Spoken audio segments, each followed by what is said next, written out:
네, 안녕하십니까.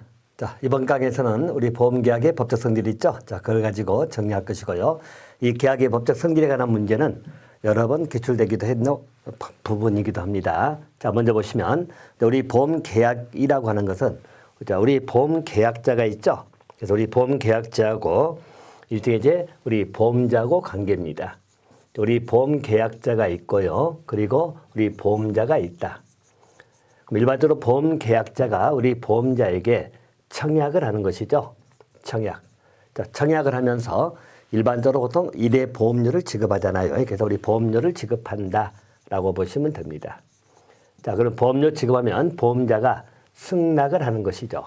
자, 승낙하는 것은 일반적으로 우리 보험료가 지급이 되면 보통 30일 이내에 승낙 즉 납부라 그러죠. 납부 통지를 발송해야 됩니다. 그래서 보험자가 일반적으로 30일 이내에 납부 통지를 발송하는 것이고요. 그래서 계약자하고 보험자 간의 청약과 승낙에 의해서 이루어지는 계약이 보험계약이다. 이렇게 봐두시고요. 아울러서 청약하면서 우리 보험료가 지급이 되면 보험 책임이 개시가 되는 거죠. 그리고 아울러서 보험자가 승낙을 해야 된다. 자, 바로 해서 우리 보험계약의 법적 성질은 유상계약이다. 이런 말 쓰는 거죠. 자, 유상계약이란 말의 의미는 가보시면 일반적으로 보험계약은 계약자가 보험료를 지급하는 거죠. 그리고 보험자는 사고가 발생하면 보험금 지급을 약속하는 점에서 유상계약이다. 그죠? 무상이 아니고 유상계약이다. 또한 계약자 보험료 지급에 대해서 보험자 위험부담 또 보험금 지급으로 이행되는 점에서 서로가 같은 의무가 지고 있다는 이야기죠. 자, 그런 의미에서 쌍무계약이다. 이런 말 쓰는 것이에요. 자, 물론 우리 이해시험에서 보험계약은 무상계약이다. 자, 무상계약이다 하면 이건 틀린 질문 되겠죠. 유상계약이다. 하나 더 기억해 주시면 되겠고요. 자, 또 두 번째입니다. 자, 우리 보험계약은 분료식 그리고 낙성계약이라고 합니다. 자, 분료식이라는 것은 여러분들 특별한 형식을 요하지 않는다는 이야기죠. 자, 그래서 일반적으로 보험계약은 당사자 쌍방의 의사표시입니다.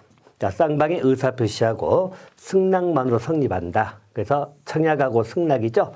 성립한다. 다른 급여를 요하는 것이 아니다.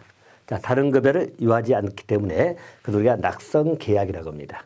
이 낙성계약은 말 그대로 우리가 의사일치만 되면 성립하는 계약을 의미하는 것이고요. 어떤 다른 반대급부를 요구한다면 요물계약이다. 이런 말 쓰는 것이에요.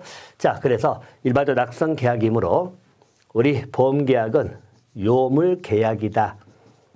자, 이렇게 말하면 이건 틀린 점이 되는 겁니다.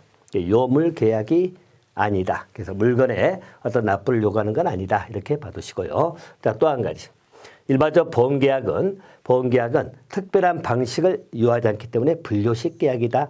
그런 말 쓰는 것이에요. 그래서 일반적으로 분료식 계약이다. 그 말로 우리 보험계약을 요식 계약이다.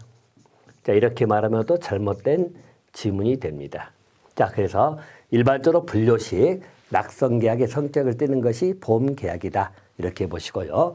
자, 이제 중간에 어떤 표현들이 나오냐면 우리 분료식 낙성계약이라 하더라도 사실상이라는 말 쓰고 있죠. 사실상 자, 우리 보험계약이 요물계약화가 되고 있다.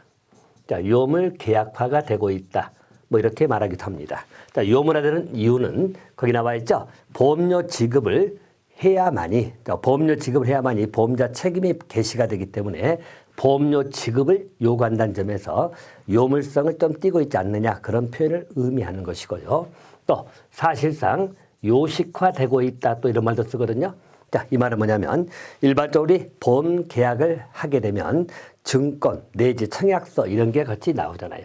그래서 실제 청약서 작성하고 증권이 교부된 점에서 요식화되고 있다 말은 하지만 기본 성격은 분료식 낙성계약이다. 그렇게 잡아두시면 되겠네요. 자, 또 한 가지입니다. 일반적으로 우리 보험계약은 상행위성이라 나와 있죠. 자, 상행위성입니다. 자, 상행위성이라는 말의 의미는 보험자가 보험계약을 체결할 때는 상품을 판매하는 영업활동이라 나와 있죠. 그래서 상행위를 의미한다. 보험계약은 상행위성을 띠고 있다라고 봐두시면 되겠고요. 자, 또 한 가지는 우리 보험계약은 사행계약성이라고 합니다. 자, 사행이라고 하는 것은 우리가 요행을 바란다는 의미죠. 자, 그래서 일반적으로 계약 당사자 급여 발생 여부나 범위 또는 계약 체결 시에는 불명하지만, 자, 그래 불분명하다는 이야기죠. 근데 계약 체결 후에 우연한 사실에 달려 있다. 그래서 일반적으로 보험사고가 발생할지 안 할지는 우연성이 지배되고 있잖아요. 그런데 거기에 의해서 달려있다는 점에서 사행계약성이다. 그런 표현을 쓴다는 이야기예요. 사행계약성이다. 자, 그래서 우리 보험계약은 사행계약성 성격을 띠고 있기 때문에 보통 논의가 되는 첫 가지가 이제 보험이 도박화가 될 수 있다든가 또 보험범죄 문제가 발생할 수 있다는 그런 문제가 있다. 보험계약은 사행계약성이 특징입니다. 자, 또 한 가지 우리 보험계약은 독립계약성이라고 합니다. 자, 독립계약성은 우리 민법에 나오는 14가지 전형계약에 어디에도 속하지 않는 무명계약이지요. 법률적으로 독립적 계약, 즉 독립계약적 성질을 갖는다라고 봐두시면 됩니다. 자, 그래서 일반적으로 우리 보험계약은 독립계약성을 기본 성격으로 봐두시면 됩니다. 자, 또 한 가지 일반적으로 보험계약은 선의계약성이라고 합니다. 자, 우리 앞에서 봤던 사행계약성, 자, 사행계약성으로 인해 가지고 보험의 도박화가 발생할 수 있다는 이야기죠. 자, 그걸 방지하기 위하여 자, 당사자 선의 또는 최대 선의죠. 거기에 기초를 둔 계약이 우리 보험계약이다. 그래서 보험계약은 선의계약성이다. 이렇게 보는 것이고요. 자, 또 한 가지 일반적으로 우리 보험계약은 계속계약성입니다. 자, 계속계약성이라는 것은 여러분들 말 그대로 우리 보험기간이 있고 또 일반적으로 보험료 지급 의무하고 보험금 지급 의무죠. 자, 우리 보험기간 동안 계속적으로 존재한다. 자, 계속적으로 존재하는 그런 계약을 우리 계속계약성이다. 그렇게 보는 것이에요. 자, 그래서 보통 우리 상법의 규정을 보게 되면 일반적으로 우리 해제 규정, 자, 해제하는 규정은 보통 거의 없죠. 상법상 해제 규정은 거의 없지만 주로 이제 해지를 주로 규정을 하고 있다. 여러분들 해지라고 하는 것은 계속적인 거래관계죠. 자, 계속적 거래관계에서 장래 효력을 소멸시키는 것이 해지이잖아요. 해지가 있다는 것은 보험계약의 계속계약성을 표현하는 의미이기도 합니다. 그래서 일반적 계속계약성 성격을 가지고 있다. 하나 또 정돈해 주시면 될 것 같고요. 자, 또 한 가지 우리 보험계약은 부합계약성 또는 정형계약성 이런 말도 씁니다. 자, 보험계약이나 정형계약성의 성질을 가지고 있다. 자, 이 표현 자체는 말 그대로 우리 보험계약은 위험단체 즉 다수의 가입자를 대상으로 하잖아요. 자, 그러면 실제 우리가 계약을 맺은다면은 계약 당사자 간의 모든 약정이 이루어져야 됩니다. 자, 근데 그런 약정을 표현하는 보통 보험약관이 정형화되어 있죠. 자, 쉽게 말해서 우리 보험자하고 그 수많은 사람들, 자, A든 B든 C든 쪽이 있겠죠. 그럼 각자 계약을 체결할 건데 원래 계약을 체결하면 체결 내용이 달라질 수 있어야 되는데 자, 일반적으로 이건 같은 동질적 위험을 대상으로 하기 때문에 계약의 내용이 다 정해져 있다. 자, 그래서 우리 보통 보험약관을 전부 다 똑같이 받잖아요. 자, 그런 성격을 부합계약성 또는 정형계약성 그렇게 봐두시면 됩니다. 자, 우리 보험계약의 성질을 물어보는 문제 한 번씩 다룰 거니까 그렇게 정돈해 주시면 될 것 같습니다. 자, 이제 우리 보험계약의 요소 부분입니다. 자, 이 부분 여러분 곳곳에 다뤄지는 파트입니다만은 우리 보험계약의 요소는 일반적으로 크게 6가지를 정리할 겁니다. 자, 보통 우리 보험계약에 필요한 요소로서는 보험계약 관계자가 있다는 거죠. 관계자 이것을 정리할 겁니다. 자, 관계자 부분에서는 우리 보험자라든지 또 우리 피보험자 또 보험수익자 등등 계약 관계자를 정리하는 것입니다. 자, 또 두 번째 정리할 것이 우리 보험의 목적입니다. 우리 보험의 목적사항도 우리 보험계약의 중요 요소에 들어간다. 자, 또 한 가지는 당연히 우리 보험사고가 있어야 되겠죠? 보험사고 이것도 하나 정리를 할 것이고요. 또 네 번째 우리 보험 요소로서 즉 보험계약의 요소로서 소개되는 것이 자, 우리 보험료가 있어야 되겠죠? 보험료가 있어야 되고 아울러서 보험금이 있어야 됩니다. 그래서 보험료, 보험금 전부 다 우리 보험계약의 중요 요소다 이렇게 봐두시고요.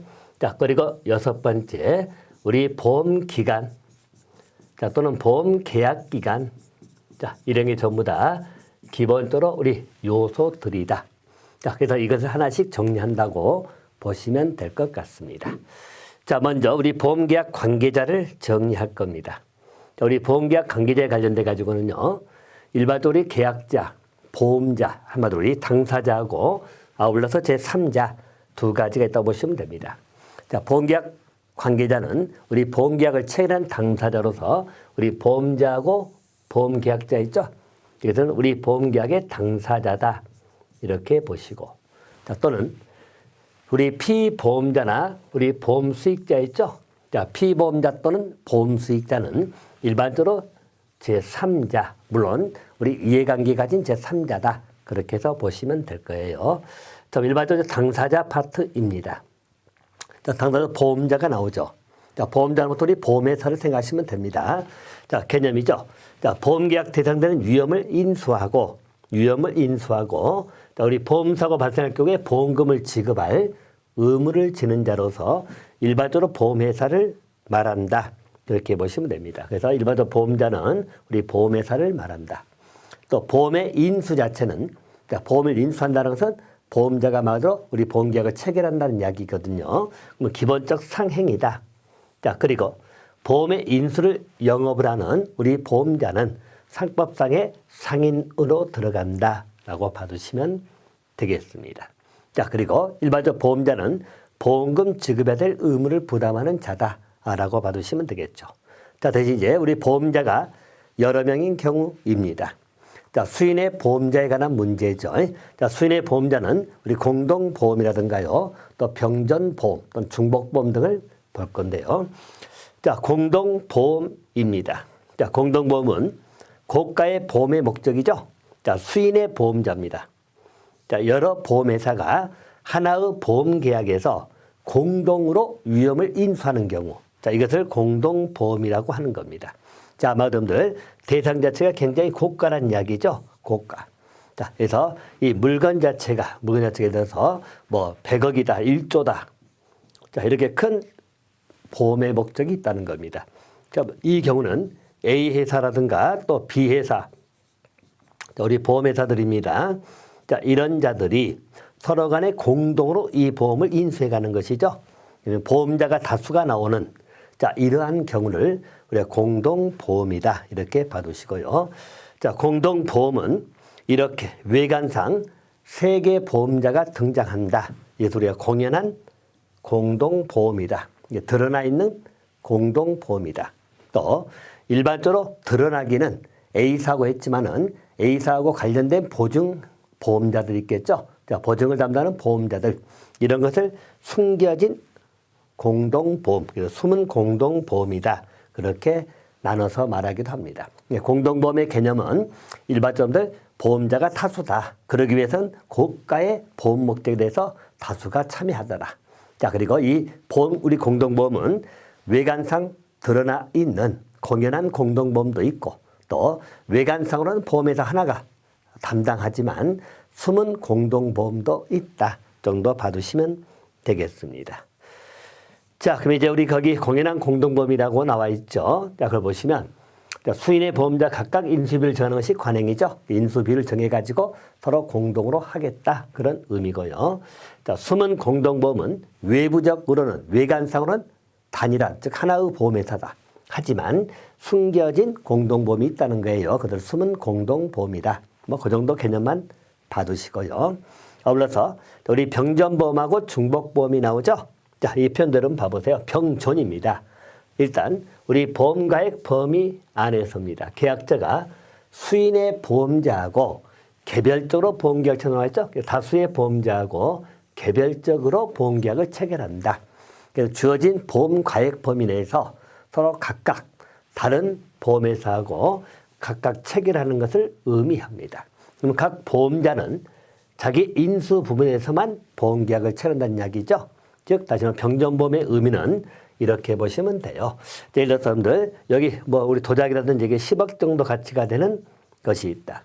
자, 그러면 여기에 대해서 자, 1억 부분에 관한 것은 A사하고 체결하고 또 나머지 우리 3억에 관한 것은 B사하고 체결하고 뭐 이런 식으로. 그래서 또 하나는 2억을 체결하고 C사하고는요. 자, 그래서 우리가 보험 가액이 10억이라고 했을 때 이렇게 인수 부분의 범위를 각각 정해서 체결하게 되면 이런 것을 병전보험이다. 이 보험자는 자기가 인수한 부분, A사는 1억, B사는 3억 그 부분에서만 책임을 지는 걸 병전보험이다. 그렇게 봐두시고요. 자, 반면에 중복보험이죠. 자, 중복보험은 동일한 보험계약 목적과 동일한 사고에 대한 수개의 보험계약이죠. 자, 이것은 동일한 목적이고 동일 사고입니다. 대신 수개의 보험계약을 동시 순차 체결 나오죠. 자, 동시 또는 순차로 체결된다. 이거 우리가 중복보험이다. 그런 의미로만 잡아두시면 되겠습니다. 자, 더 보험자 부분은 그렇게 하나 정돈해 주시고요. 네, 우리 보험계약자를 보도록 하겠습니다. 자, 우리 보험자 부분은 정리가 됐고요. 이제 우리 보험계약자인데요. 자, 보험계약자는 우리 보험자의 상대방이죠.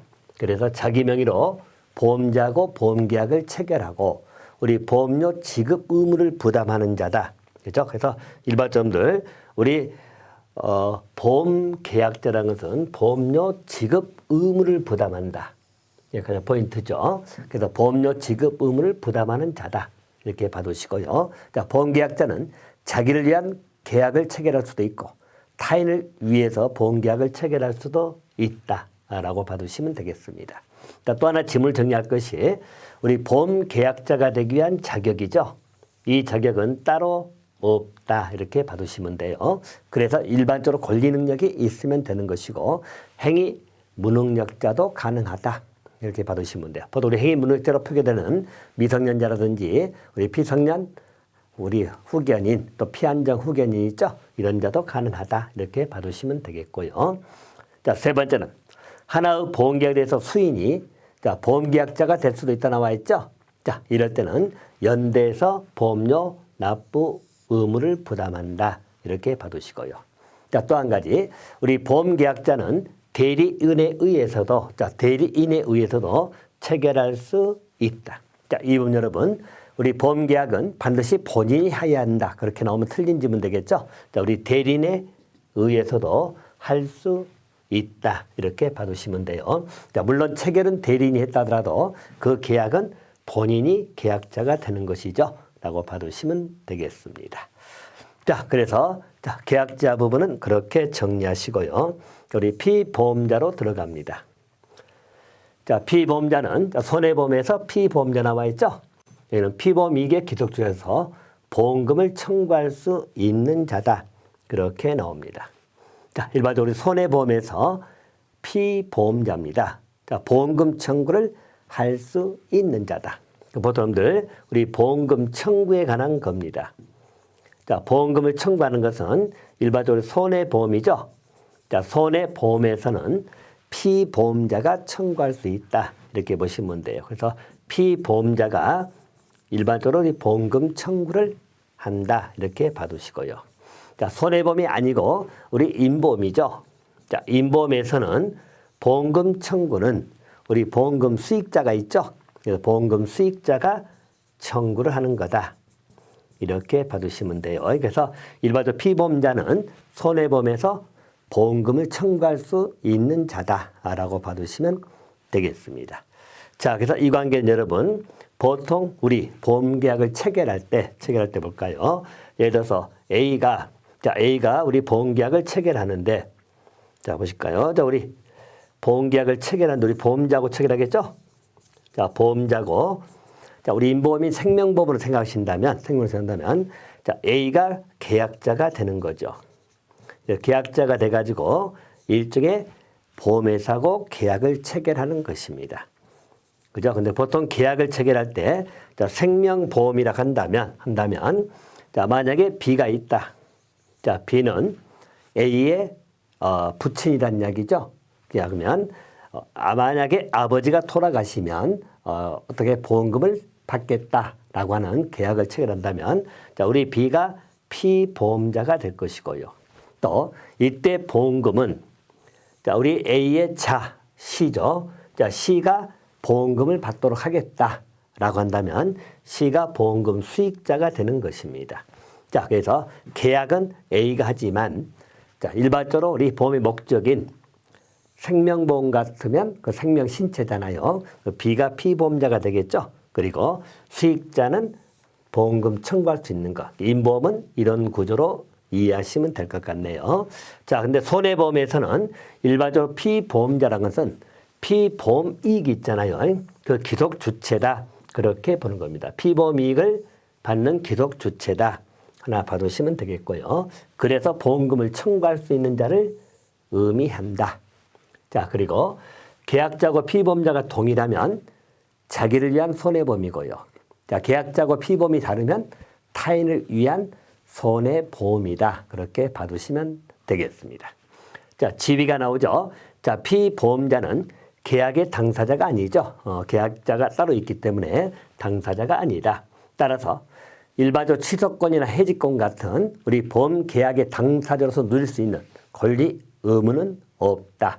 또 기본적으로 보험료 지급 의무도 없다. 이렇게 봐두시면 되겠습니다. 자, 물론 이제 예외적으로 피보험자라도 보험료 지급할 의무가 생기는 경우는 있어요. 이건 예외적인 겁니다만은 일반적으로 피보험자는 보험료 지급 의무가 없다는 거예요. 하지만 고지라든가 위험 변경 증가 통지 의무 또는 이런 걸 부담할 것이고 또 자 보세요. 타인을 위한 계약에서 계약자가 파산하거나 내지는 보험료 지급 지체가 있다는 이야기죠. 자, 이 경우에는 그 타인 피보험자가 권리를 포기하지 않는 이상 피보험자도 보험료 지급할 의무도 있다. 이렇게 봐두시면 됩니다. 그러니까 피보험자 하더라도 보험료를 지급할 의무가 있을 수도 있다. 자, 기본적으로 피보험자는 지급 의무가 없는 게 원칙이지만 예외적으로 계약자가 파산 또는 지급 지체가 있다는 이야기죠. 이럴 때는 피보험자가 권리를 포기하지 않는 이상은 피보험자도 보험료 지급할 의무가 하나 봐두시면 되겠습니다. 자, 또 한 가지. 자, 보험계약의 전부 또는 일부가 무효라고 나와 있죠. 우리 상권 648조 조문이네요. 자, 우리 보험계약의 전부 또는 일부가 무효다. 이때 계약자고 피보험자가 선의 그리고 중과실이 없다 나와 있죠. 이때 보험자에 대해서 우리 보험료 전부 또는 일부의 반환 청구를 할 수 있다. 우리 보험계약자나 피보험자가 선의, 자, 선의라는 것은 그 사실을 모르고 있다는 이야기죠. 모르고 있는 경우고 또 중대한 과실도 없다. 자, 그럴 때는 보험료 반환을 청구할 수 있다. 자, 그렇게 봐두시면 돼요. 자, 반면에 우리 인보험입니다. 자, 인보험에서 피보험자는 생명 신체에 관해서 우리 보험에 붙여진 사람이다. 자, 아까 우리 사례 봤던 것처럼 만약에 부친의 사망을 보험으로 우리 사망보험을 들었다는 이야기죠. 즉 생명보험을 들었다는 이야기예요. 자, 그럴 때 부친이 우리가 말하는 피보험자가 된다. 이렇게 봐두시고요. 또 피보험자는 반드시 1인이어야 된다. 그러면 틀려요. 단체보험같이 수인일 수도 있다. 피보험자는 반드시 1인이어야 한다. 자, 그런 지문은 틀린 지문이다. 이렇게 봐두시고요. 자, 또 인보험에서 피보험자는 보험의 목적에 불과하죠. 목적에 불과하다. 그래서 우리 보험계약에는 권리를 취득하지는 못한다. 이렇게 봐두시고요. 자, 그렇다더라도 피보험자는 우리 고지 의무라든가 또 위험 변경 증가를 했을 때 위험이 만약에 증가된 변경이 있다면 통지 의무 등은 부담한다. 그래서 인보험에서 피보험자는 보험의 목적에 불과하기 때문에 기본적으로 권리 등은 없다 하더라도 우리 고지 의무 또는 위험 변경 증가하는 통지 의무 있죠. 그래서 이런 것은 부담한다. 이렇게 하나 봐두시면 되겠고요. 자, 또 한 가지. 우리 보험계약의 사행계약적 성격에서 도박 종료를 차단하기 위해서 타인의 사망을 일종의 제 보험사고라는 계약을 맺었다는 이야기죠. 자, 그 경우입니다. 이때는 그 타인의 서면 동의를 받아야 됩니다. 자, 대신 15세 미만이나 심신상실자 또는 심신박약자 나오죠. 자, 이런 경우에는 기본적으로 그 타인을 위한 사망보험 같은 거 이런 것은 기본적으로 무효로 가고 있다는 이야기입니다. 자, 그래서 타인의 사망을 보험사고를 한다고 나와 있죠. 이때는 여러분 그 타인의 서면 동의가 필요하다. 기억해 두시고 또 한 가지 일반적으로 우리 보험 범죄를 막기 위해서 15세 미만자, 심신상실자, 심신박약자입니다. 그 사망을 보험선언 계약은 서면 동의 유무와 관계없이 절대적 무효로 보고 있다. 그래서 15세 미만자 또는 심신상실자, 심신박약자로 하는 사망보험 계약은 무효다. 이렇게 봐두시고요. 다만 이제 예외는 있죠. 심신박약자가 계약 체결할 때 단체보험에 피보험자도 나와 있죠. 자, 그럴 때 의사 능력이 있다면 그때는 무효가 아니다. 그런 예외 규정은 있다. 이렇게 봐두시면 됩니다. 자, 피보험자는 이렇게 정돈해 주시고요. 자, 우리 보험 수익자로 갑니다. 자, 보험 수익자는요. 자, 말 그대로 우리 생명보험 등에서 우리 보험금을 청구할 수 있는 자, 그런 자를 보험 수익자라고 합니다. 자, 우리 아까 앞에서 봤던 사례처럼 자, 아버님 사망을 기본적으로 피보험자로 본다면 자, 그 자식, 아마 손자죠. 손자가 보험 수익자가 된다. 보험 수익자가 되면 보험금 지급을 청구할 수 있다. 이렇게 봐두시면 되겠고요. 자, 아울러서 자, 계약자와 수익자가 동일하다면 자기를 위한 임보험 이렇게 보는 것이고 또 계약자하고 수익자가 다르다면은 타인을 위한 임보험 그렇게 봐두시면 되겠습니다. 자, 그리고 또 한 가지 타인을 위한 임보험이죠. 자, 계약자는 수익자를 지정하거나 변경할 수도 있다 나와 있죠. 그래서 보험 수익자를 따로 지정할 수도 있고 변경할 수도 있다. 이렇게 봐두시고요. 자, 또 한 가지 일반적으로 보험 수익자는 계약의 당사자가 아니잖아요. 자, 그래서 보험료 지급 의무가 원칙적으로는 없다. 하지만 예외죠. 예외. 아까 우리 봤던 피보험자도 마찬가지고 보험 수익자도 마찬가지입니다. 기본적으로 당사자가 아니기 때문에 보험료 지급 의무는 없는 게 원칙이에요. 근데 예외적으로 계약자가 파산하거나 또 보험료 지급 지체가 있다는 이야기죠. 이럴 때는 자, 그 권리를 포기하지 않는 이상 권리를 포기하지 아니하는 한 보험료 지급 의무를 부담하기도 한다. 예외적으로는 있다. 뭐 그렇게 정리를 해 놓으시면 될 것 같습니다. 자, 이제 보험 수익자는 그렇게 정리해 놓으시면 되겠고요. 자, 이제 또 하나 중요한 테마가 이제 우리 보험의 즉 보험자의 보조자 부분입니다. 자, 보험자 보조자 부분은 종류가 많고 또 우리가 해야 될 내용도 많네요. 자, 다시 말하면 우리 보험자를 보조하는 보조자로서 보험 설계사도 있을 것이고요. 자, 또 우리 보험 대리상도 있을 것이고 또 보험 중개인도 있겠죠. 보험 중개사도 있다. 그래서 일단 여러분들 종류만 먼저 체킹을 하고 갈 거예요. 또 우리 보험자를 보조하는 자로서는 보험 설계사가 있다. 설계사. 자, 또 과거에 이제 보험 대리점이라고 표현했던 거. 자, 지금 개정된 보험 대리상. 물론 여전히 보험업법에는 대리점 표현을 쓰고 있어요. 그래서 우리 보험 대리상도 있을 것이고 특히 대리상 권한 문제는 아주 술제가 많이 되고 있기 때문에 꼼꼼하게 정리를 좀 해주실 필요가 있습니다. 자, 또 한 가지는 일반적으로 보험 중개사도 있다. 보험 중개사. 자, 그리고 우리 보험의가 있죠. 의사를 말합니다. 의사. 자, 그래서 우리 보험자를 보조하는 보조자다 이렇게 봐두시면 될 것 같네요. 자, 이제 설계사 부분부터 이제 보조자분 정리할 건데 아마 이 부분은 다음 강에서 이어가도록 하겠습니다.